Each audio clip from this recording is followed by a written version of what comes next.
Deputy commissioner Matiari गुलाम हैदर चांडियो की सदारत में हेठ हज़रत शाह अब्दुल लतीफ़ भिटाई के 276 में उर्स मुबारक के इंतजाम ते अग बहराई जो जायज़ो वठण लाइ मरकज़ी मेला कमेटी की गरजाणी भिटशा रेस्ट हाउस में थी, जैमें लागापियल अमलदारन के मेले इंतजाम एक हफ़्ते अंदर पूरा करण जो हिदायत जारी कई वयूं। गरजाणीअ के खिताब कंदे डिप्टी कमिश्नर मटियारी चयो त लाखण लतीफ़ के उर्स मुबारक की तैयारियुनि लाइ ज़िले तोड़े तहलके सतह ते 9 कमेटियूं जोड़ी वयूं आहिनि, जॾहिं त मरकज़ी मेला कमेटी में ज़िले के मुख़्तलिफ़ खातनि जा सरबराह खया विया आहिनि। उन खां अलावा उर्स मुबारक के समूरे इंतजामनि की निगरानी हू पाण ज़ाती तौर ते करे रहिया आहिनि। जोड़ियल सब कमेटियुनि में सफ़ाई सुथरा या गंदगी, पानी के निकाल, सिक्योरिटी कमेटी, सकावत कमेटी, नुमाइश कमेटी, मीडिया कमेटी, औकाफ administer committee, health manager committee, VIP protocol committee शामिल।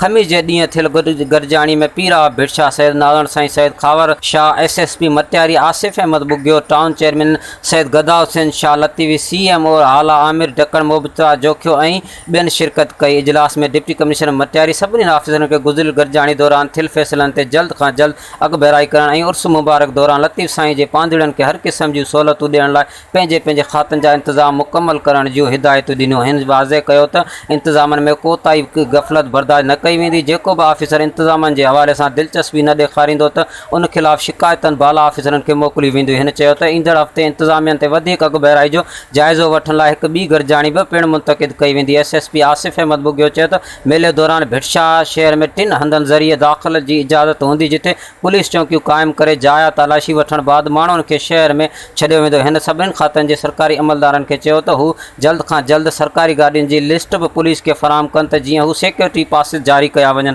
पुलिस पारां जारी कयल पासिस खां सिवा कंहिं भी गाड़ीअ के अंदर अचण की इजाज़त न हूंदी। ॿिए पासे हज़रत शाह अब्दुल लतीफ़ भिटाई जी दरगाह ते SSP मटियारी ऐं डिप्टी कमिश्नर मटियारी दरगाह भिटाई जो पिणु जायज़ो वरितो। कैमरामैन अख्तियार उदासी सां गॾु मोहम्मद जुमन चवाण, काश न्यूज़ भिटशा।